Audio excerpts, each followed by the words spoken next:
아침에 아주 좋은 날인데 며칠 전에 신문을 봤더니 아까 우리 두 분 말씀하신 그런 안 좋은 그 기사가 나왔더라고요. 어떤 젊은이가 그 자기는 옥탑방에 사는데 난 너무너무 이렇게 내가 이렇게 힘든 노동일을 하고 있는데 나는 그날도 일이 없었어요. 그랬는데 옆집 사람을 보니까 가족들이 막 웃고 있는 거예요. 그래서 어떻게 했습니까? 들어가서 살해했어요. 근데 이유는 간단합니다. 나는 가정에 대한 열등감이 있다는 거예요. 그래서 나 이렇게 웃는 사람 보면 걔 왠지 나 화가 나. 기분이 안 좋다는 거예요. 그래서 이제 살해를 한 아주 끔찍한 사건이 벌어졌습니다. 근데 저는 그 얘기를 듣고 보니까 제 군대 생활이 생각나더라고요. 그 전에도 한번 강의 이렇게 한번 할 때 말씀드렸지만 저는 그 특목고를 나왔습니다. 공고. 네, 공고.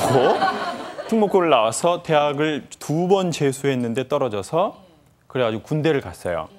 대한민국 최고의 대학, 해병대에 갔습니다.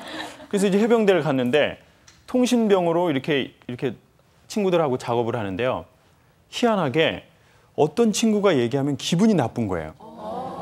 그래서 어떤 친구가 얘기할 때 기분이 나쁜가 그랬더니 4년 대학을 다니다가 온 김재원 아나운서 같은 분이 뭐 김창욱 회장님 뭐 이 작업은 이렇게 하면 좋지 않겠습니까? 서로 방송하다 그럴 수 있잖아요.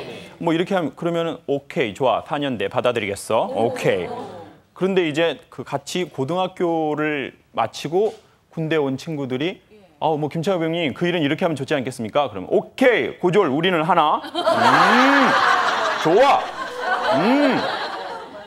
그런데 제가 그 시험 치려고 했던 괜찮은 좋은 전문대학이 있었는데 그 전문대학을 다니다 온 친구들이 충고를 하면 되게 기분이 나쁜 거예요. 그래서 뭐 김창욱 회장님 일은 이렇게 하면 좋지 않겠습니까? 그럼 갑자기 그 포인트가 딱 되는 거죠. 그럼 너 지금 전문대 다니다 왔다고 나 무시하는 거니? 그럼 이제 그 친구가 이게 전문대랑 무슨 상관입니까? 그럼 말 대꾸 하니? 그래가지고 이렇게 좀 사이가 안 좋아지더라고요. 그래서 나중에 알았습니다. 열등감이 심한 사람은요 물고기 같대요. 이게 무슨 말이냐면 이렇게 세상이 굴절되어 보인다는 거예요. 그래서 남들은 그렇게 얘기 안 하는데 그렇게 보이고 그렇게 들리고 그렇게 느껴진다는 거죠. 아침마당을 2년 전에 한 것 같아요. 네. 근데 또 뭐 이렇게 단디 불러주셔가지고 그래서 이제 하고 나서 중간에 여러 가지 재미난 에피소드가 생겼는데요. 말을 잘하고 싶다고 사람들이 찾아오셨어요. 저도 뭐 말을 하는 사람인데 강사님 뭐 재미있게 말하시던데 저도 좀 배워보고 싶습니다. 그래서 근데 그중에 아주 재미난 분이 오셨는데 어떤 여성분이 지방에서 오셨는데 자기는 그 심리 상담가라는 거예요. 그런데 목소리랑 얼굴 표정이 이래요. 심리 상담 가면 뭔가 좀 편해야 되잖아요. 뭐 안녕하세요. 뭐 우리 이금희 아나운서처럼 어머 안녕하세요. 네 심리 상담해요. 이래야 되는데 그분은 안녕하세요. 저는 심리 상담가예요. 제가 아유 어떻게 오셨습니까? 그랬더니 저는요 강사님처럼요 이렇게 말을 잘하고 싶어서 왔어요. 그런데 제가 저 사람들한테 심리 상담을 하면요 사람들이 참 독한 년이라고 욕을 해요. 근데 제가 봐도 좀 그런 것 같더라고요. 뭔가 심리 상담을 하려면 마음이 좀 풀어지고 이렇게 좀 유들유들해야 되는데 그분은 목소리도 딱딱하고 얼굴 표정도 굳어 있는 거예요. 그래서 선생님, 근데 제가 보기에 선생님은 뭐 말을 너무 잘하시는 것 같아서 말 잘하는 법을 배울 필요는 없고 좀 뭔가 이렇게 얼어 있는 게 풀리면 좋겠습니다.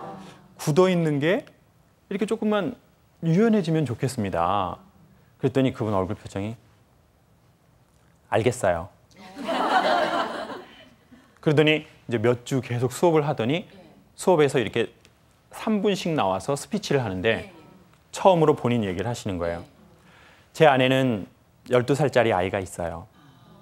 그래서 그게 무슨 말씀입니까? 그랬더니 30년 전에 서울 잠실 그 한강변에 살았는데요.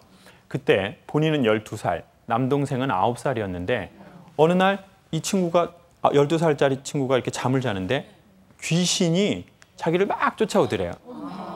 귀신 꿈을 꾼 거죠. 아이들이 그러잖아요. 그런데 이 친구는 벌떡 일어나가지고 귀신이 쫓아온다고 생각을 해서 목류병 환자처럼 문을 열고 한강변으로 뛰어나간 거예요. 이렇게. 그러니까 이제 엄마가 애가 이렇게 뛰어나가니까 이 잡으러 달려갔는데 그때는 한강이 개발 안 했을 때래요. 30년 전에. 저는 그 얘기를 들으면서 그때 땅을 샀어야 된다 이런 생각이 들더라고요. 잠시 좀 인간적으로 잠시 그런 생각이 들었어요. 그랬는데 이제 그분이 그때는 이제 뭐 이렇게 지금처럼 돼 있지 않아서 이렇게 막 들어가서 한강으로 빠졌대요. 그래서 허리춤으로 들어갔는데 엄마가 뒤에서 딱 잡았어요. 그리고는 이건 뭔가 안 좋다 그래서 구술했습니다. 그 해에.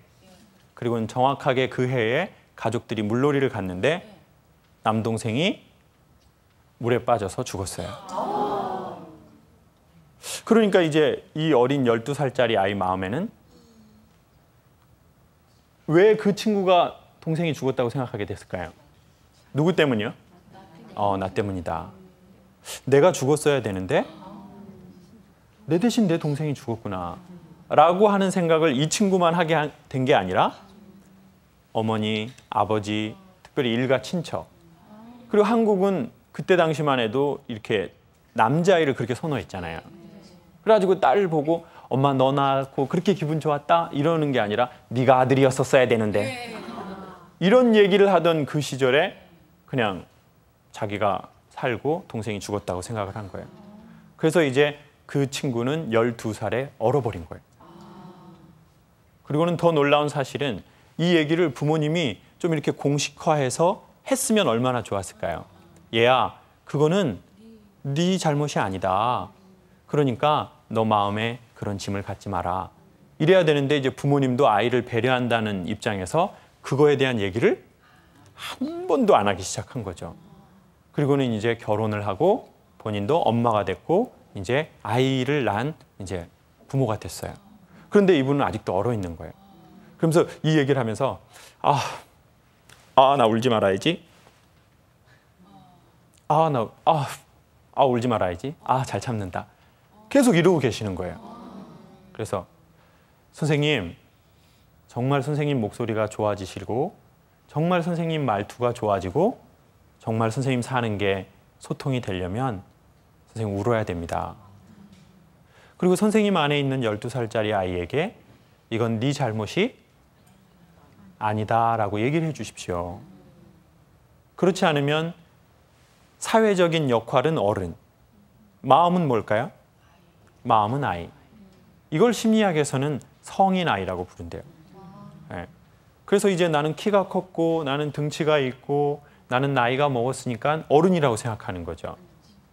남편들이 좀 철이 나는 것 같으세요? 안 나는 것 같으세요? 안 나. 나이가 먹어야 철이 난다고 그러더라고요. 90에 철이 딱 난다고 그러더라고요. 그러니까 너무 철나려고 하시면 안 된다. 저는 이 말씀 드리고 싶네요. 왜 저를 보고 말씀하시죠? 아니 이 공간에 남자가 저희 두 명밖에 없기 때문에 그렇긴 하군요. 네, 죄송합니다. 예, 선생님 아니면 저기 때문에 지금. 네. 그러니까 너무 남편이 철나기를 좀 기대하지 말고 나는 대한민국의 사회복지사다라고 좀 생각하시고 그리고 자꾸 남편을 케어해 주다 보면 남편이 철이 든대요. 80에.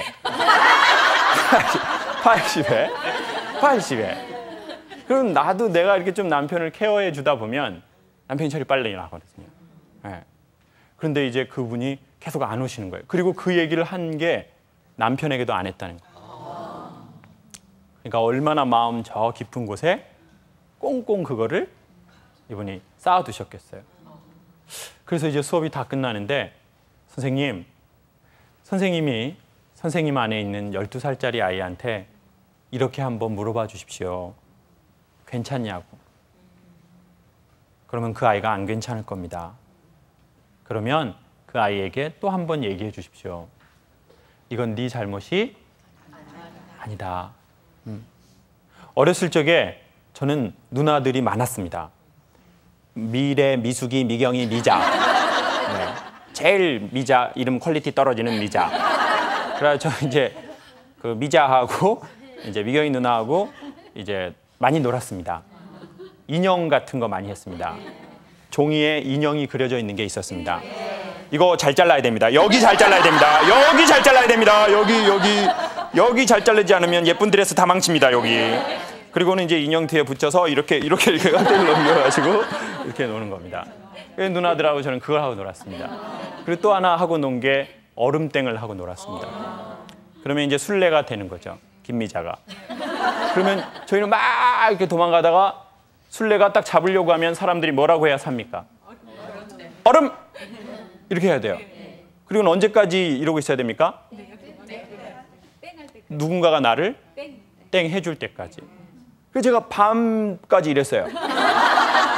그래서 저희 엄마가 오시더니 연병을 한다고 그러시더라고요. 저 오살할 것들이 아주 그냥 대급박에 똥이 들어가지고 그냥 하라는 공부를 안 하고 그냥 밤새 뭐 하고 그냥.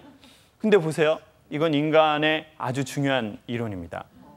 어느 날 우리 마음에 있는 아이들이 누군가 세상이 어떤 환경이 나를 공격하려고 올 때 우리는 어떻게 한다고요?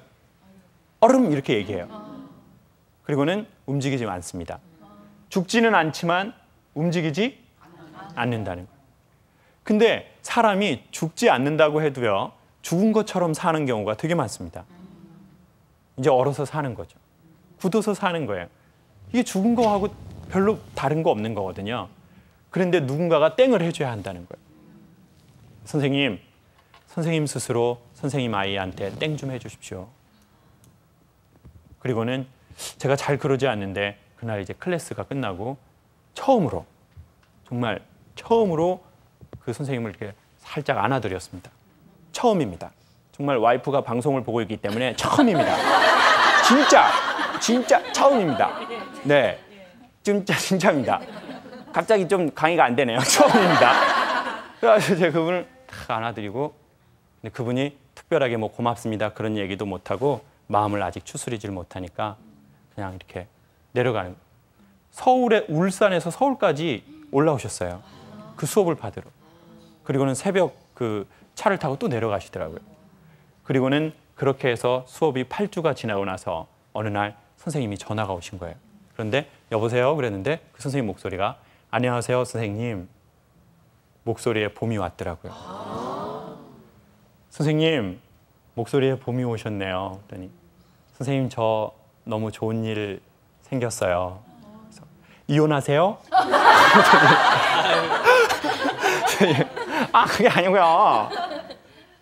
저 이제 제 강의에서요. 미리 얘기하진 않지만 필요한 때가 되면 제 동생 얘기 하게 됐어요.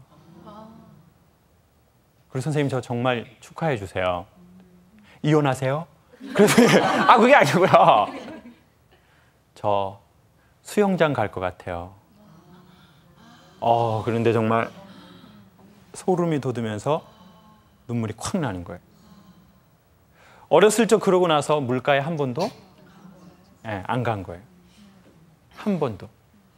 단 한 번도 수십 년 동안 물가에 안 간 거예요. 누구 생각납니까? 물가에 갈 때마다? 동생이 생각나고, 그리고 죄책감이 들고, 엄마 아버지한테 또 미안하고. 선생님 너무너무 축하드립니다. 정말요, 수영장 갈 때 비키니 사세요.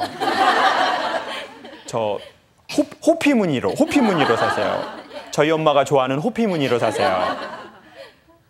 그랬더니 선생님 정말 고맙습니다. 아유 너무 잘 됐습니다. 근데 정말 사람들이 저희가 이렇게 사는 게 다 사람들을 만나볼수록 그런 일이 많다는 걸 느꼈어요. 어느 날 상처를 받으니까 내가 상처받은 그 물가로는 안 가는 거예요. 그리고 남편하고 함께 살아도 나는 그 상처를 얘기하지 않아요. 아내하고 함께 살아도 그 상처를 얘기하지 않아요. 내가 낳은 자녀한테도 그 상처를 얘기하지는 않는 거죠. 아무리 친한 친구한테도 얘기하지 않는 거예요. 그래가지고 그냥 얼음인 채로 평생을 사는 겁니다. 그러니까 얼굴 표정도 굳고 목소리도 굳고 그리고 다 사람 행동이 다 굳는 거죠. 확실한 거는요. 얼굴이 예쁘다고 반드시 인간이 예쁘지 않더라는 거예요. 물론 예쁜 사람도 있더라고요. 그렇지만 사람이 정말 예쁜 건 그 사람 표정이 나올 때가 참 예쁜 것 같아요. 이완되고 그리고 어린아이 같고. 여러분 정말 중요한 건 동안이 아니래요. 동심이래요.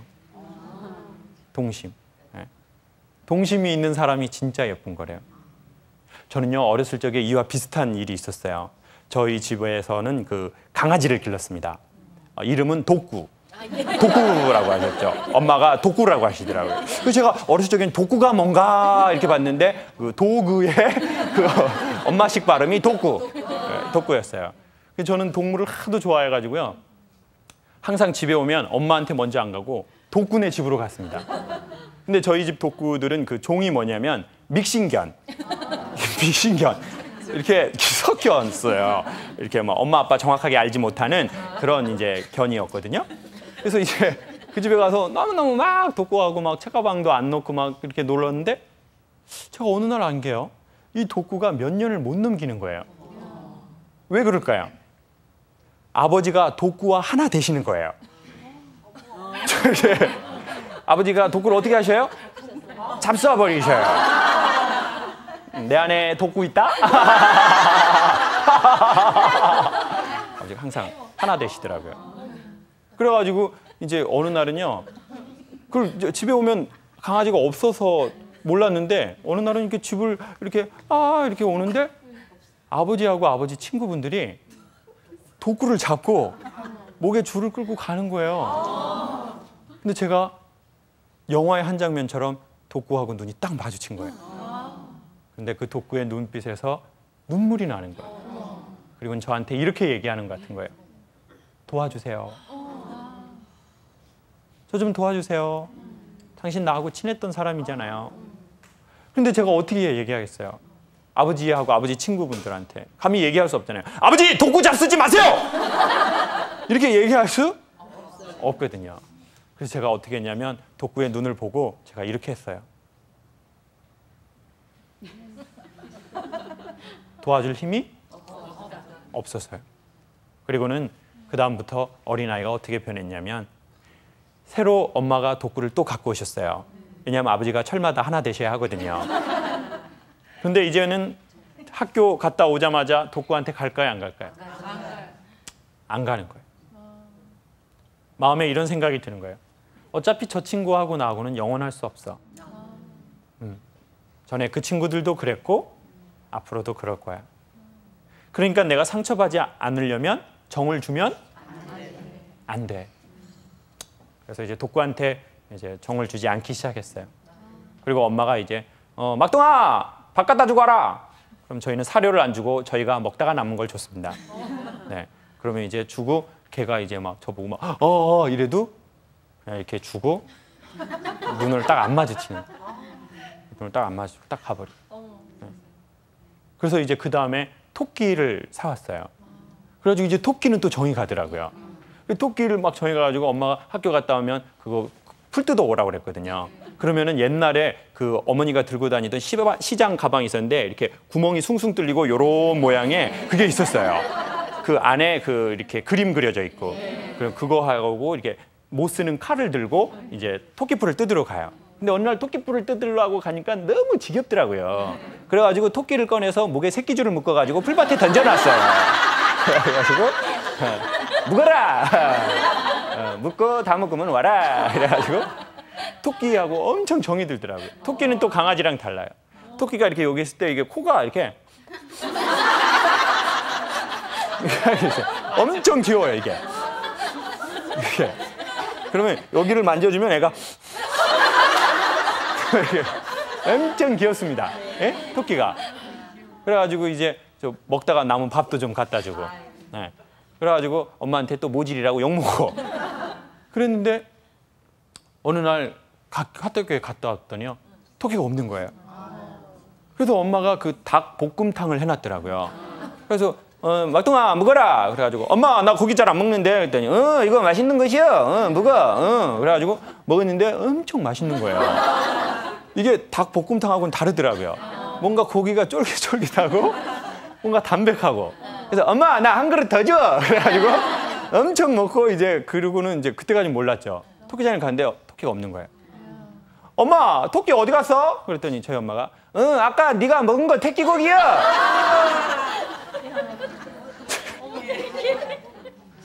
그러니까 또 이제 죄책감에 또 그 상처에 그래가지고 이제 토끼도 기르지 말자. 아무것도 기르지 말자. 어차피 나와 영원할 수 없다. 그래가지고 이제 아무것도 안 기르게 됐어요. 그랬는데요. 그게 결혼하고 나서도 이제 아내가 강아지를 하나 입양하고 싶다는 겁니다. 그래가지고 그냥 강아지 싫다고 그랬어요. 무슨 강아지를 아파트에서 무슨 강아지를 키워 강아지를. 사실 이렇게 얘기했지만 강아지를 안 데리고 오는 가장 큰 이유 뭘까요? 내가 또 상처받을 거. 그 강아지도 먹는 강아지는 아니지만 사람보다 수명이 짧으니까 언젠가는 또 저와 정을 주고 나서 헤어지지 않겠습니까? 그래가지고 안 돼! 근데 이제 아내가 가지고 오더라고요. 그래가지고 어쩔 수 없이 이제 키웠어요. 갈색 푸들을요. 이름도 사랑이. 근데 이제 처음에 데리고 왔는데요. 저 이게 좀 정을 주기 싫더라고요. 자꾸 정 주면 또 상처받을까 봐. 그런데 어느 날 이제 뭐 아내가 공부한다고 어디 외국을 잠깐 나가고 사랑이하고 저만 있게 된 거예요. 근데 강아지가 요만하더라고요. 그런데 이제 정을 안 주려고 해도 안 줄 수가 없는 거예요. 이제 사랑이랑 저만 있으니까요. 그러다가 이제 2달 만에 정이 들어버렸네요. 그래서 지금은 아내가 강아지한테 잘해주는 것보다 제가 더 잘해주는 것 같아요. 저는 사랑은 계속되어야 한다고 생각합니다. 세상에 제일 비겁한 것은 상처받을까 봐 사랑하지 않는 것이라고 생각합니다. 전에 한번 상처받았으니까 나 상처받기 싫어. 나 너무너무 마음이 약한 사람이기 때문에. 천국은 침노하는 자의 것이라고 했고 미는 누가 차지한다고요? 용기는. 지금 경험이 없으니까 대답이 빨리빨리 안 나오시네요. 지금 나 모르겠는데 나 모르겠어. 미는 용기 있는 자. 미는 이쁜 여자가 아니라 의미와 재미있는 삶을 사는 사람이 미인이라고 생각합니다. 만약 삶의 의미와 재미를 찾고 싶다면 천국이라는 것은 종교적 의미의 천국이 아니라 새로운 땅인데 내가 지금 사는 삶 말고 새로운 삶을 살고 싶다면 우리는 무엇을 내면 좋습니까? 용기를 내면 좋더라고요. 전에 상처 받으셨지만 또 한번 도전하시면 좋겠습니다. 또 전에 누구한테 상처를 줘서 그게 더 힘들어서 또 관계를 끊어버렸을 수도 있겠죠. 어쩌면 그게 더 심한 것 같아요. 내가 전에 누구한테 상처 줬는데 내가 또 누구를 사랑할 수 있을까? 내가 내 남편, 내 아내, 내 아이를 사랑할 수 있을까? 라고 생각하고 내가 내 부모를 다시 사랑할 수 있을까라고 생각하는데 다시 한번 용기를 내십시오. 사랑은 어떻게 해야 한다고요? 계속되어야 한다고 생각합니다. 오늘 강의를 하면서 이런 생각이 들었습니다. 그분이 좋아진 거는요. 어떻게 해서 좋아진 거냐면 자기를 치료해줘서 내가 나한테 위로해줘서 좋아진 거거든요. 영화도 이거하고 아주 비슷한 영화가 있어요. 내 마음의 풍금. 누구 나오는 영화죠? 전도연 씨, 이병헌 씨. 네. 그런데 원래 그 작품의 이름은 여제자라는 작품이랍니다. 여제자 참 에로틱합니다. 여제자 참 에로틱해요. 그래서 이게 제목이 안 좋은 것 같아서 아주 서정적으로 내 마음의 풍금. 내 마음의 풍금을 혹시 모르시는 분들을 위해서 소개를 잠깐 올리겠습니다. 전도연이라는 친구가 이제 초등학생인데 학교를 몇 년 이렇게 미뤘습니다. 왜냐하면 집이 가난하고 동생들을 돌봐야 되거든요. 맨날 보재기로 이렇게 얹고. 그래가지고 막 이렇게 하면서 이제 키는 자기만 이만큼 크고 동생은 다 이만했는데 맨날 동네에서 하는 거는 고무줄해요. 이제는 아가씨 나이가 됐는데도. 그러면서 막 자기 애 업고 이렇게 막 애가 막 똥 싸고 막 이렇게 그래서 막. 근데 어느 날 그 마을에 너무너무 멋진 남자 누가 옵니까? 이병헌 씨가 선생님으로 옵니다. 그리고는 트렁크를 이렇게 들고 1960년대 한국의 시골이었기 때문에 뭐 이렇게 이정표가 없잖아요. 그래서 이제 버스에서 내려서 근데 전도연 씨가 멋진 남자가 저기서 내리니까 저기 막 사춘기니까 막 그러고 막 이렇게 헤쳐가지고 이렇게 가요. 그 남자 곁으로. 근데 감히 얘기는 못하고 이렇게 있는데 이제 이병헌 씨가 이제 옆에 전도연 씨가 지나가니까 이렇게 엄청 멋진 목소리로 물어봐줘요. 아가씨, 뭐 아침마당 초등학교가 어디로 가야 됩니까? 이러니까 전도연 씨가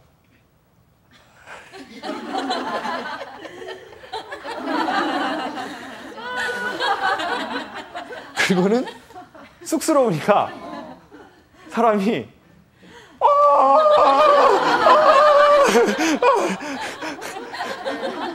이렇게 숨어버려요. 그래서 이병헌 씨가 저 이전 뭐야? 그리고 근데 이 전도연 씨가 이렇게 가가지고 이병헌 씨가 가는 걸 보면서 이렇게 얘기를 해요. 아가씨, 아침마당 초등학교가 어디로 갑니까?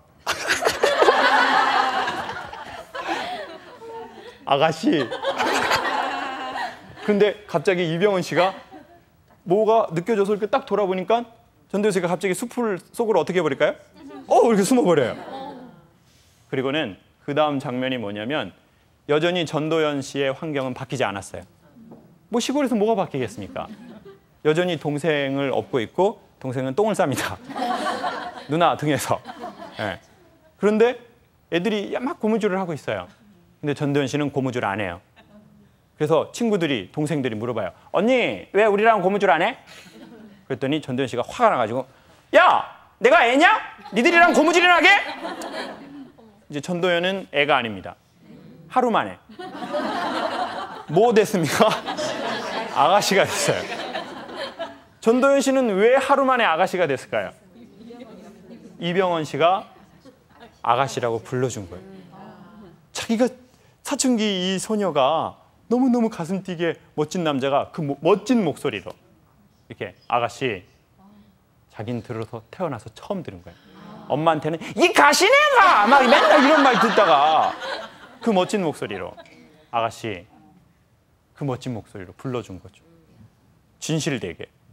아마 최주봉 선생님이 불러주셨으면 안 됐을 거예요. 아가씨, 어디야? 그러면 이제 안 됐을 텐데 이병헌 씨가 너무 멋진 목소리로 아가씨라고 너무 자연스럽게 불러준 거예요. 그래서 이제 영화는 그 다음 씬부터는 시골의 그런 정서에서 러브 라인으로 넘어갑니다. 이제는 여제자가 선생님을 사모하는 마음으로 넘어가요. 이게 아주 사람의 간단한 법칙인데요. 인간은 불러주면 그가 된대요. 꽃이 아름다운 이유는 당신 안에 꽃이 있기 때문이라고 그랬습니다. 네. 법정 스님이 한 아주 너무너무 좋은 얘기거든요. 꽃이 아름다운 이유는 당신 안에 꽃이 있기 때문이다. 아침에 아침마당 일찍 오잖아요. 그러면 이제 우리 방청객 분들도 일찍 오시고 두 분도, 저도 일찍 오고, 오늘 너무 일찍 와서 진짜 눈이 뻑뻑해 뒤져버리는 줄 알았어요. 여기가 아따 엄청 뻑뻑하더라고요. 네, 엄청 뻑뻑해요. 다 아시죠? 아시죠? 이때는 아니라고 해야 되는데, 네! 엄청 뻑뻑합니다! 네. 출연료 올려주세요! KBS 사장님! 아침이 엄청 뻑뻑하거든요. 그런데 한강을 탁 이렇게 아침에 안 막히잖아요. 그건 너무너무 좋더라고요. 그런데 한강에다가 하늘이 보이는 거예요. 그리고는 창을 탁 열면 이제는 가을 바람이 분다고 바람을 만나는 건 아니래요. 내 안에 가을 바람이 있어야 가을 바람을 만나는 거래요. 네. 춤바람하고는 다릅니다. 이런 건 아닙니다. 네. 춤바람이 난 건 내 안에 뭐가 있기 때문일까요? 춤이 있기 때문입니다. 네, 내 안에 춤이 있기 때문에 춤바람이 난 겁니다. 그러니까 근데 참 희한한 건 꽃을 봐야 내 안에 꽃이 있는지도 안다는 거예요. 네. 그러니까 여러분, 우리 마음 안에 얼어있는 아이들 있으면 그 아이들한테 좀 불러주세요. 괜찮냐고. 그리고 이건 너의 잘못 아니다. 그리고 한 번만 안아주세요. 여자가 남자한테 큰 거 바랍니까? 조그만한 거 바랍니까? 조그만한 거, 그 다이아 한 2캐럿짜리 조그만한 거, 그거. 그 2캐럿 얼마나 해요? 그거 한 5천만 원이면 다 사는 거. 그런 거 안 사주면은 남편 아니잖아요. 그냥 아는 오빠잖아요. 그런 거 안 사줘. 아내들은 큰 거 안 바랍니다. 차 좋은 거 안 태워줘도 돼요. 차 탈 때 남편이 어떤 척이라도 해주면 좋아할까요? 문 안 열어줘도 돼요. 그냥 열어주는 척만 하면 돼요. 그러면 와이프들이 얘 갑자기 이런 거를 해 갑자기 뭐야 여자야 카드야 뭐야 그러면서도 속으로는 기분이 차는 좋은 거 안 태워줘도 돼요. 그냥 그거 저 유명한 거 벤츠만 태워줘도 돼. 벤츠 이하는 차 아니잖아요. 달구지잖아요. 달구지. 그런 거죠. 남편이 이렇게 여보 이렇게 문 엄청 좋아합니다. 자꾸 쳐다보시니까 좀 부담스러워서 열심히 하겠습니다. 네. 아나운서가 이렇게 돈 많이 벌실 수 없으니까 그러니까 월급 받으시니까 아내 이렇게 차 탈 때 여보 이렇게 좀 당신 좀 타. 엄청 좋죠. 엄청 좋아요. 여자가 큰 거 바라지 않는 것처럼 우리 안에 있는 우리도 큰 거 바라지 않을 겁니다. 이만한 거. 네. 어떻게 힘든 일이 없겠습니까? 그 나이 많으신 어른들은요 병원 자주 다니시면 오히려 몸이 더 안 좋대요. 네. 자꾸만 나 여기 아픈가 저기 아픈가 그런 거 없이 막 이렇게 살아버리면요 오히려 더 오래 사신다고 그러더라고요. 저희 엄마가 항상 그러셨어요. 장우가 너희 아버지는 항상 아파. 개미가 지나가도 아파. 항상 아파. 뭐 그렇게 아프냐. 몇 년 살다 뒤져불제. 근데 저희 엄마는 그리고 막 일을 하시는데 엄마는 실제로 잘 안 아프신 것 같더라고요. 엄마도 병이 없는 건 아니시거든요. 여러분 상처 안 받을까 안 받을까 하면 더 받는데요. 나 상처받을 것 같아. 나 상처받을 것 같아. 그러니까 인간관계에서 이쯤에서 담을 쳐야 되겠어. 나 상처받을 거니까 이쯤에서 나 담을 쳐야 되겠어. 전에도 상처받은 적 있어. 이러면은 더 오래 못 간다는 거죠. 오히려 상처 한 번도 받지 않은 사람처럼 다시 마음을 열고 새로운 사랑을 시작하면 좋겠습니다. 오해하지 말고 들으십시오. 새로운 사랑을 시작한다는 게 뭐 또 새로운 오빠 만나고 이런 거 아닙니다. 네, 그런 거 아닙니다. 오빠 만나서 이런 거 하는 거 아닙니다. 오빠 한번 믿어봐 이런 거 아닙니다. 이런 거 아닙니다. 정말 오해의 요지가 있어서 자기에 대한 사랑 그리고 내 안에 있는 나에 대한 사랑 상처받은 내 안에 있는 나에게 용기를 내어서 조금 사랑을 하면 좋겠다는 겁니다. 저는요 최근에 어떤 걸 알아냈냐면요 그 아침마당 강의하고 나서요 아주 흥미로운 데서 정말 하고 싶었던 데서 강의 의뢰가 들어왔어요. 교도소에서 강의 의뢰가 들어왔습니다. 제가 꼭 가보고 싶었거든요. 왜냐하면 군대에 있을 때 너무너무 힘들었어요. 그래서 만약 이 군대를 몸과 마음 건강하게 제대하면 여전히 이렇게 갇혀있고 힘들게 사는 분들에게 뭔가 내가 삶에 도움이 됐으면 좋겠다라고 생각을 했는데 마침 이제 방송을 보고 연락이 오신 거예요. 좀 우리 교정기관에서 강의를 해줄 수 있느냐? 그래서 네, 할 수 있습니다. 네, 저 감사합니다. 불러주셔서. 그래서 이제 딱 갔는데요. 엄청 긴장이 되는 거예요.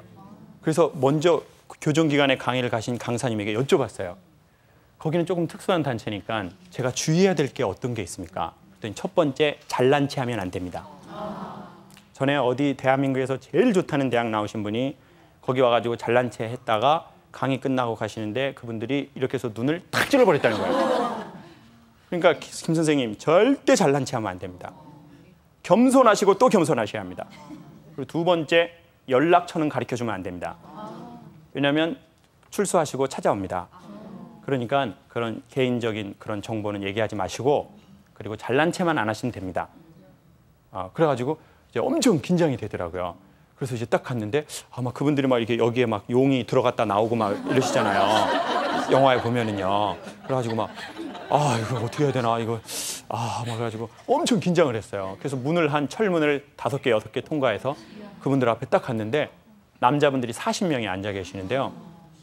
깜짝 놀랐어요. 몸이 엄청 좋으세요. 이렇게 반팔, 여름이었거든요. 근데 반팔 입으셨는데 몸이 엄청 좋으시고요. 얼굴에 인상이 좋으세요. 교정기관에 계신 분들인데요. 그리고 제가 강의를 하는데 엄청 재밌어 해주시는 거예요. 막 그러고 막 가지고 정말 반갑습니다. 저 전에 방송 봤어요. 그랬더니 들어오신 지 올해는 안 됐구나 이런 생각을 했어요. 전에 방송을 봤다니까. 그래가지고 어떤 뭐 큰 범죄는 아니시구나 그랬는데 이렇게 막 이렇게 얘기를 하는데 그게 참 아이러니한 거예요. 되게 얼굴이 무섭고 포악하시고 막 자세도 안 좋을 줄 알았거든요. 근데 자세도 너무 좋으시고 막 뭐라고 하면 아 이렇게 웃어주시고. 근데 더 놀라운 사실은 그 뒤에 교도관 몇 분이 계시는데 그분들은 일단 몸이 안 좋으시고 인상이 안 좋고 제 강의가 웬만하면 그렇게 지루한 강의는 아닌데 졸고 계시더라고요. 이렇게 하면서. 그래가지고 강의가 끝나고 나서 물어봤어요. 저 교도관님, 제가 이해가 안 되는데 여기 조금 어려운 환경에 있어서 또 몸도 안 좋고 좀 그럴 줄 알았는데 왜 이렇게 이분들은 좋으시고 교도관님들 몇 분은 졸고 계시는 건가요? 몸도 안 좋고 얼굴 인상도 좀 간단하다는 거예요. 교정기관에서는 규칙적인 운동과 정기적인 식사 그리고 재활에 대한 의지, 그래서 그 의지 있는 분들만 이렇게 40명이 오셨다는 거예요. 그럼 그러는데 원어민이 그 교정기관 안에 계시는 거예요. 그래서 저분은 뭡니까? 그랬더니 원어민 강사인데 원하는 분들에게 영어를 가르쳐 준다는 거예요. 그게 진정한 교정이라는 거죠. 제빵 제과도 그 안에서 배우고 미용 기술도 배우고 그래야지 내 그 직업이 생겨서 밖에 나가서 또 범죄에 노출되지 않고 그게 진정한 의미의 교정이라는 거예요. 가둬두는 게 교정이 아니라. 그래가지고 이번에는 뭐 토플 점수를 900점대를 받은 분이 또 나오셨다는 거예요. 놀랍더라고요. 근데 그럼 교도관 분들은 다 그런 건 아니지만 저 몇 분이 왜 이렇게 인상이 안 좋나요? 그랬더니 불규칙한 근무 시간과 소명감 없는 직업의식이 얼굴 표정을 그렇게 만들었다는 거예요. 운동할 시간도 제대로 없고 낮과 밤이 자꾸 바뀌시니까요. 다 그런 건 아니죠. 왜냐하면 그 강의를 의뢰했던 여성 교도관님은 인상이 너무너무 좋으셨거든요. 어떻게 하면 그분들한테 좋은 강의, 좋은 그거를 프로그램을 소개할까? 그러면서 이런 생각이 드는 거예요. 어디가 교도소이고 누가 죄인인가? 어쩌면 우리는 넓은 의미의 교도소를 살고 있는지도 모르겠다. 사실은 우리 방청객분들도 맨날 여기 막 이렇게 딱 이게 지금 막 와가지고 아침마다 막 맨날 이런 거 하고 있지만 저기 막 엄청 힘들잖아요. 아침에 일찍 오시고 또 이제 끝나면은 또 어디 또 가셔서 또 재미없구나 이렇게 할 수 없거든요. 그래서 어느 날은 내 직업이 교도소 같다라고 생각할 때가 있어요. 야, 내 직업이 교도소야. 그리고 어떤 날은 아마 전 아침에 생방을 이렇게 가끔 하는 게 솔직히 조금 쉽지만 않더라고요. 왜냐하면 생방에 대한 그 긴장감이 어려운 것 같아요. 아침에 일찍 일어나는 게 어려운 게 아닙니다. 실수하면 안 된다는. 그러니까 이금희 아나운서는 지금 아침마당 되게 오래 하셨죠. 몇 년 정도 되셨나요? 좀 됐네요. 정확히 세분 한 좀 10년 넘으셨어요. 예, 그런 것 같아요. 그러면 10년 동안 이 시간을 꼭 지키셔야 되는 거잖아요. 어디도 장기적으로 여행 한번 가는 것도 어렵고 집안에 대소사가 있어도 좀 어렵고 그리고 이 시간을 지켜야 돼요. 엄청 솔직히 좀 스트레스 되실 때 있으세요? 솔직히. 그 제 몸이 왜 이렇게 됐겠어요? 오케이, 알겠습니다. 네, 정말 좀 살이 있는 분들 많이 잡수지도 않습니다. 진짜 스트레스 때문입니다. 그 시간을 지켜야 되고 맨날 웃으셔야 되고 막 출연진이 좀 아니어도 웃어주셔야 되고 또 진행 이렇게 막 그게 엄청나게 스트레스가 안 될 수가 없어요. 그러니까 아니 늘 좋아서 하지만 어느 날 보면 그게 이제 내가 교도소에 갇혀 있구나. 이 KBS가 교도소구나. 저 카메라 감독님들 교도관이요. 나를 저 앵글에 넣으려고 그래. 교도관이요. 그리고 저 박스에 있는 PD가 제일 나쁜 놈이에요. 저 놈이. 그냥 네네. 아니 왜 이렇게 통쾌하죠? 말씀하시는데. 아주 힘들어. 여기 KBS가 국제교도소예요, 이것이. 아침마다. 근데 그냥 단지 제수복이 화려할 뿐인 거죠. 그러니까 이게 어느 날은 그러니까 연예인분들이 힘든 겁니다. 남들은 다 좋을 것 같은데 그분 안에는 얼마나 힘듦이 있겠어요. 바쁠수록 힘듭니다. 강의도요, 아침마당 나가고 나서 정말 2배가 더 많이 들어왔어요. 그러니까요, 좋은 게 있지만 반드시 힘든 게 있습니다. 왜냐하면 이제 와달라고 하면은 무조건 가야 되는 거예요. 그리고는 딱 그 시간에 무조건 맞춰야 되니까 만약에 몇 달치 일정이 잡혀 있잖아요. 그럼 저는 몇 달 안에는 죽어도 안 돼요. 몇 달 지나고 죽어야 됩니다. 저는. 왜냐? 나는 사람들과의 약속을 지켜야 되거든. 그분들 너무 소중한 시간 낸 거니까 전 무조건 그거를 완성하고 저는 죽어야 됩니다. 저는 아침마당 하고 죽어야 됩니다. 생방인데 펑크 내면 안 됩니다. 네. 그러니까 얼마나. 근데 가끔 결혼 생활이 교도소 같다고 느끼실 수도 있을 거예요. 내가 사는 게 지옥이다. 요즘 내가 사는 게 지옥이야. 이렇게 사느니 죽어서 살아야지. 사람들이 왜 자살을 하겠어요? 사는 게 죽는 것보다 더 힘들게 사니까 죽어서 살고 싶은 거예요. 정말 죽어서 죽고 싶은 게 아닙니다. 살고 싶은 겁니다. 그래서 사람들이 유서에다가 이제는 쉬고 싶다고 하잖아요. 사람들이 자살할 때 유서에 이제는 일하고 싶다 이렇게 하는 사람이 어디 있겠습니까? 이제는 쉬고 싶다. 나 너무너무 힘들게 살아서 나 이제 좀 쉬고 싶다. 잠이라도 한 2, 3일 전화도 안 받고 아무것도 안 하고 푹 잤으면 좋겠다. 이런 마음을 갖는 거죠. 그래서 어쩌면 우리는 확장된 교도소를 사는지도 모르고, 그렇지만 희망의 메시지는 우리가 매우 갇혀있는 곳에 산다고 할지라도 우리의 몸과 마음이, 우리의 얼굴빛이 좋아질 수도 있다는 거예요. 그 재소자분들처럼. 그 원리가 아주 간단합니다. 그분들은 정기적인 식사를 하시고 정기적 운동을 하셔요. 저는 마음의 식사는 좋은 이야기를 듣는 것 같아요. 네. 이병헌 씨가 전도연 씨에게 꽃이라고 불러줬습니다. 그래서 뭐가 됐다고요? 그래서 꽃이 되었습니다. 좋은 사람과 좋은 책과의 만남은 사람을 변화시킨대요. 그러니까 여러분 이 가을에 좋은 만남 가지십시오. 네. 오빠하고 좋은 만남 가지십시오. 오빠하고. 뭘 만나보십시오. 레오나르도 다빈치가 그런 얘기를 전에 했었죠. 아는 것이 적으면 사랑하는 것이 적다. 그러니까 배우는 건 돈 벌려고 배우는 게 아니라 사랑하려고 배운다는 거예요.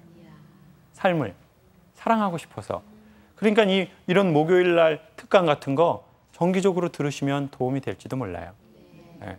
아침에 그냥 텔레비 틀면 되잖아요. 텔레비 틀면 막 미장원이 나와가지고 막 강의해주고.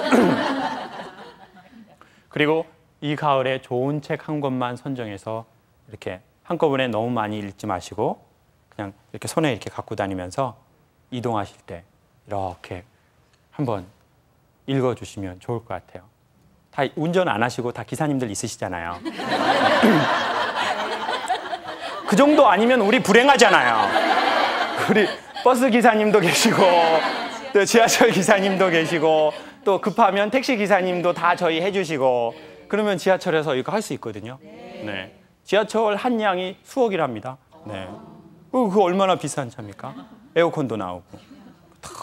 말도 안 달립니다. 지하철은 말. 택시는 말 달려서 불안해서 책 못 보거든요. 네. 책 한 권 딱 보시고 그리고 좋은 자연도 한번 만나보셔요. 전에요 강의하다가 너무너무 힘들었는 날 그 전라북도 고창에 가면 선운사라고 하는 단풍이 유명한 절이 있습니다. 정말 강력 추천드립니다. 선운사 단풍 꼭 한번 봐보세요. 그렇게 빨간색일 수가 없어요. 엄청 빨간색인데요. 더 놀라운 사실은 그 밑으로 아줌마 수천 명이 더 빨간 잠바를 입으시고 엄청 다니시더라고요. 진짜 그 점퍼 어디서 사셨을까요? 저도 꼭 사고 싶더라고요. 진짜 막 하늘도 빨강, 땅도 빨강, 온 천지가 빨강인데 젊은 남자는 저밖에 없었습니다. 전부 아줌마들. 그래가지고 저도 이제 아주머니들 사이에 껴가지고 막, 와 좋다 이러는데 앞에 50대 어머니 2명이서 지나가면서 이런 대화를 하시는 거예요. 어머 누구야 누구야? 나 다음 세상에 태어나면 이런 데에서 새처럼 살고 싶다야. 너무너무 문학적이셔요. 그랬더니 그 옆에 친구분이 아이 미친년.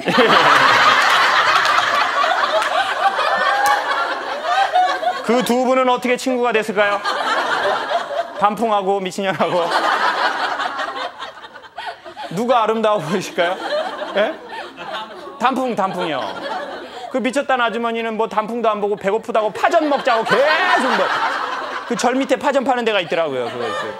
뭐 똑같은 건데 계속 보냐고 뭐 진짜 뭐 다리만 아파 뒤집었다고 막 이러고.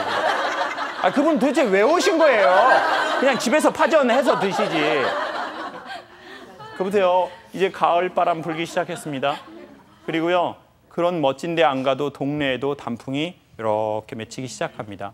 저희가 할 수 있는 시간, 저희가 할 수 있는 범위 안에서 단풍 보면 얼마나 좋겠습니까? 네. 그러면은요, 이렇게 사람이 좋은 얘기를 들어야 합니다. 네. 이쁘다는 말을 많이 들은 딸은요, 정말 예뻐져요. 이쁘다, 이쁘다. 아빠가 특별히 우리 딸 너무너무 이뻐. 우리 딸, 아빠는 그냥 우리 딸 너무너무.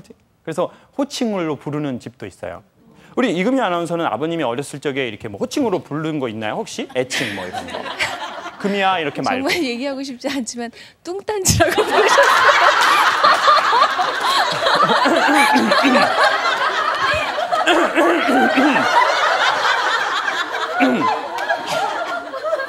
알겠습니다. 김재현 아나운서는 아버님이나 어머니가 저는 특별히 없었어요. 그러셨어요? 네, 네. 무뚱딴지를 능가할 만한 이름이 없기 때문에. 네. 뚱단지죠. 단지. 네. 좀 엉뚱하고 그랬었나 봐요. 어렸을 그렇죠. 때. 그게 애칭 안에 사랑과 애정이 다 녹아 있잖아요. 그런지는 모르겠지만 아무튼 그다지 이렇게 자랑할 만한 얘기는 그렇죠. 아닌 것 같아요. 근데 아버지 어머니의 그런 애칭 안에 다 애정과 사랑이거든요. 다 애정과 사랑. 저는요 어느 날 제가 이렇게 방송에서 잘 안 떠는 것 같더라고요. 근데 그런 이유가 뭔가 봤더니 저희 어머니가 항상 저의 자존감을 높여주신 것 같아요. 엄마는 항상 이렇게 전화할 때 저희 엄마는 항상 의성어하고 의태어로 받으세요. 우리 막둥이, 엄마는 우리 막둥이 버릴 게 똥도 없어. 누나들은 짜자네. 똥도 아까워. 근데 제가 그때는 우리 엄마 왜 이렇게 촌스러운 표현을 쓰실까? 솔직히 어린 마음에 그런 게 있었어요. 왜냐하면 제 또래의 친구 엄마들은 너무 세련된 언어를 써주시는 거예요. 뭐 엄마가 우리 아들 뭐 항상 믿고 있어, 우리 아들 사랑해. 그런데 저희 엄마는 항상 이런 걸 많이 하셨거든요. 근데 어느 날 알았어요. 제가 사회 활동을 하는데 누구 앞에서든 당당하게 그분들하고 재미있는 이야기를 주고받을 수 있는 아주 큰 근원을 엄마가 그 얼굴 표정과 그 목소리로 제공하셨다는 거예요. 아침마당 나올 때도 어제도 엄마 나 뭐 좀 나가. 엄마는 이제 아쉬울 게 없어. 엄마는 이제 딱 눈을 감아도 돼. 엄마 눈 감는다고 하신 지 10년 지났는데 눈 절대 안 감으시고 엄마 계속 뭐가 이렇게 좀 미뤄지는데요. 네. 아니 뭐 감으시라는 게 아니라 그러니까 사람이 그러니까 여러분 요즘 집에서 기르는 강아지들은 자기가 강아지인지 모릅니다. 뭐라고 생각할까요? 사람인 줄 알아요. 이유는 간단합니다. 사람이 강아지를 뭐 대하듯이 대해줬을까요? 사람 대하듯이 대해줬다는 거예요. 네. 그런데 이 시대의 진정한 문제는 강아지들이 사람인 줄 아는 게 문제가 아니라 존귀한 사람들이 내가 존귀한 아주 귀한 사람인지를 모르게 됐다는 거예요. 왜냐? 엄마 아빠도 나를 그렇게 대하지 않고 사회도 나를 내 존재로 그렇게 대하지 않고 자꾸 숫자만 얘기하는 거예요. 숫자. 뭐 한 달에 얼마 버세요? 네. 허리 몇 인치세요? 38이요? 쌍엑스라지네. 그러니까 사람들이 다 숫자로 자기를 판단하는 거예요. 숫자로. 숫자. 어떤 친구가 아이가 엄마한테 엄마 나 친구네 집 갔는데 정원이 완전 넓고 그리고 막 그 꽃도 있고 막 개도 뛰어다닌다. 80평이구나. 엄마들은 항상 숫자. 몇 점. 너 몇 등. 그런데 그런 게 아니라 존재. 엄마는 우리 딸 그렇게 좋다. 엄마 우리 딸 항상 대견스럽다. 엄마 우리 아들이 방송하는 거 보면 그냥 엄마 너무너무 좋아. 이런 얼굴 표정. 그 표정이 영혼의 양식이라는 거죠. 네. 그리고 운동이 또 그 힘든 삶을 이겨내게 하는 힘이래요. 운동. 이게 아주 중요한 건데요. 그 일산에 보면은 몸짱 아줌마라고 계셔요. 엄청 짱이신 분이죠. 그래서 저는 이제 그분 이렇게 거기 이렇게 홈페이지에 들어가 봤더니요. 그분이 자기 몸 이렇게 전에 이랬고 이랬는데 그래서 그거는 뭐 멋지다 그랬는데 그 밑에 글을 이렇게 써놓으셨어요. 웨이트 트레이닝이라는 것은 즉 무게를 사용해서 하는 뭐 헬스클럽에 가서 하는 이 운동은 지구 중심으로 향하는 중력을 반복해서 거스르는 행동이다. 자, 이해 안 된 5분을 위해서 다시 한번 설명을 드립니다. 지금 이해 안 됐는데 대부분 이거 좀 모르시나요? 웨이트 트레이닝이라는 것은 지구 중심으로 이렇게 떨어지지 않겠어요, 무게가? 근데 그것을 반복적으로 첫 번째 어떻게 해요? 반복적으로 두 번째 거스르는 행동이다. 그때 인간의 몸에는 두 가지가 생기는데 첫 번째는 아름다움, 두 번째는 힘이다. 그 글을 읽고요. 전 진짜 이분이 짱이다는 느낌이 드는 거예요. 이분은 스포츠 철학자다라는 생각이 드는 거예요. 그냥 단순하게 몸매 예뻐졌다 이게 아니라 어떻게 이런 멋진 글을 쓰셨을까? 아, 그래. 거슬러야 하는구나. 이렇게 거슬러야 한다는 거예요. 그냥 죽은 물고기처럼 살지 말고 떠다니는 물병처럼 살지 말고 삶에 대해서 저항하라는 거죠. 그때 힘이 생긴다는 거죠. 그러니까 힘 들어버리겠어라고 생각하면 인간이 힘이 생긴다는 거예요. 그러니까 우리 삶이 나 정말 교도소 같아, 지옥 같아라고 할 때 오히려 힘들어 이런 얘기하지 말고 힘을 써야 되겠어. 나 힘 들어버려야지. 나 힘 들여서 남편 묻어야지. 이렇게 딱 생각을 하는 거예요. 힘 써야지. 이렇게. 에? 나 방청객 하는 거 힘들지만 힘 써야지. 힘 들여버려야지 하면은 보통 사람들은 한 번도 들을 수 없는 너무너무 좋은 이야기들을 들을 수 있게 해도 될지 모른다는 거예요. 삶은 다 그럴 수도 있을지 모른다는 거예요. 그리고 마지막으로는 재활에 대한 의지래요. 나 정말 좋아지고 싶다. 네. 솔로몬의 절대 반지 안에는 글귀가 하나 써져 있대요. 뭐라고 써져 있을까요? 이것 또한 지나가리니. 네. 그러니까 요즘 내 삶이 너무너무 지옥 같다라고 해도 이것 또한 지나간대요. 그러니까 여러분 용기를 잃지 마십시오. 지금 아주 열정이 있고 사랑이 있으면 이것 또한 지나가니까 충분히 선물로 받아들이시고 즐기시면 좋겠습니다. 그런데 요즘 나 삶이 권태롭다고 하시면 이것 또한 지나갈 것이니까 귀한 손님처럼 내 마음에 받아들이면 인간을 더 좋은 단계로 이끌어도 준대요. 전 최근에 아주 감동받은 그 TV 프로그램이 있습니다. 외국에서 만든 프로그램이었습니다. 네. 영국에서 만든 것 같아요. 미국 아니면 영국. 네. 근데 이제 어떤 거냐면 남태평양에 원주민 5명이서 영국으로 홈스테이를 하는 겁니다. 그런데 이렇게 카메라 전문 감독님들이 찍어주시는 게 아니라 이렇게 카메라를 자기네 이렇게 셀프로 이렇게 찍는 법을 가르쳐 줍니다. 이제 그분들 마을에서부터 시작해요. 근데 이제 옷을 그 옷 아시죠?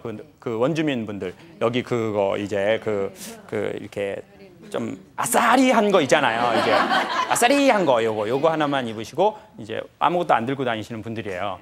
그런데 이걸 딱 찍고 영국으로 넘어갑니다. 또 영국의 중산층에. 그리고 영국의 중산층에 갔는데 이제 거기는 돼지를 많이 이렇게 키우는 집이었습니다. 부잣집. 그래서 이 남자들이 그러는데 이제 영국 사람들이 사는 걸 보여주는데 돼지 수정하는 걸 보여주는데 거기서는 인공 수정을 합니다. 왜냐하면 자연으로 교미를 하면 빨리빨리 생산해낼 수 없으니까 암돼지를 이렇게 틀에다 놓고 꼬리를 들고 이만한 튜브로 이제 이렇게 탁 밀어넣고 그리고 탁 이렇게 보내고 또 딱 이렇게 합니다. 그랬더니 이 원주민들이 얼굴 표정이 안 좋아져요. 자기네도 돼지를 키우거든요. 그래서 이건 뭐 하는 겁니까? 이렇게 물어봐요. 그 사람들 말로 뭐 따봐. 이거 돼지 뭐 까라. 그래서요.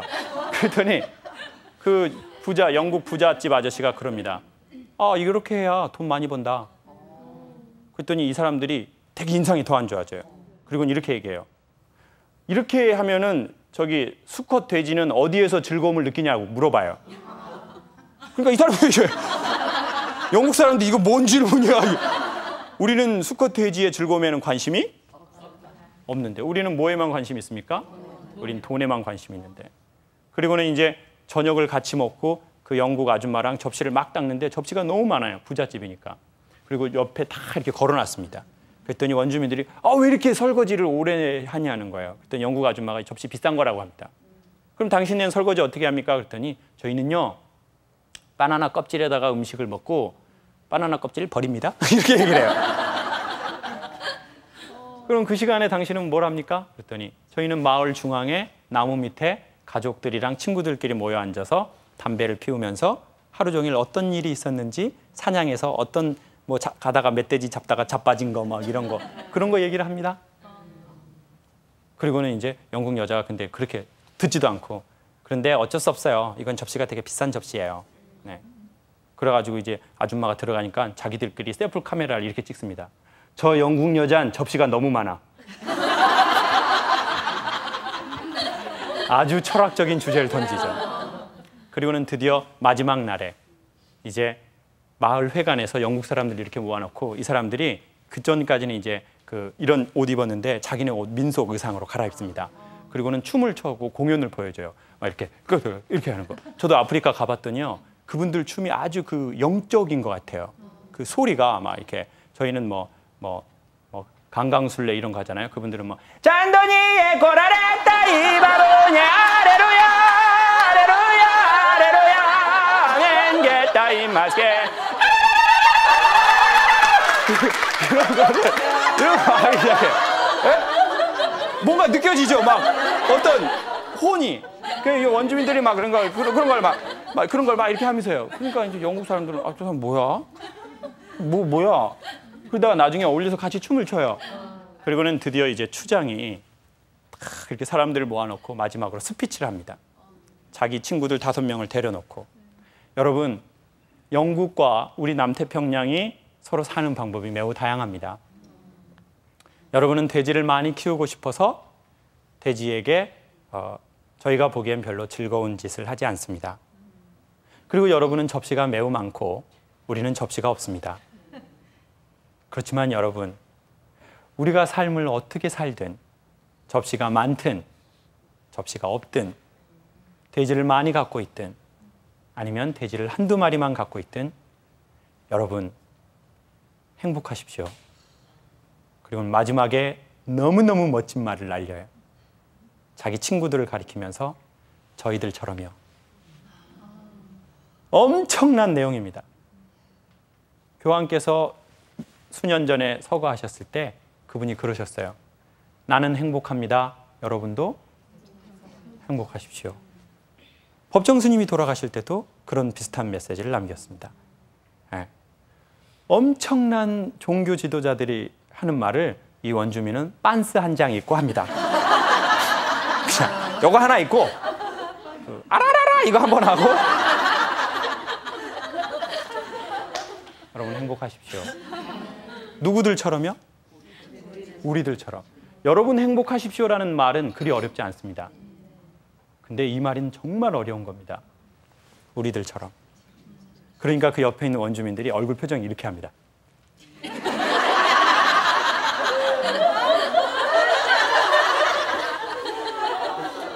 그 엄청난 자부심. 그 팬티 한 장 입은 사람들이 잘 살아 입은 중산층 앞에서 그 엄청난 자부심. 저희도 그렇게 됐으면 좋겠습니다. 아무리 더운 여름도 올해 수없이 많이 내렸던 비도 이 가을을 막을 수는 없듯이 매우 힘든 일도 저희의 행복을 막을 수는 없다고 생각합니다. 여러분 우리 모두 행복했으면 좋겠습니다. 감사합니다.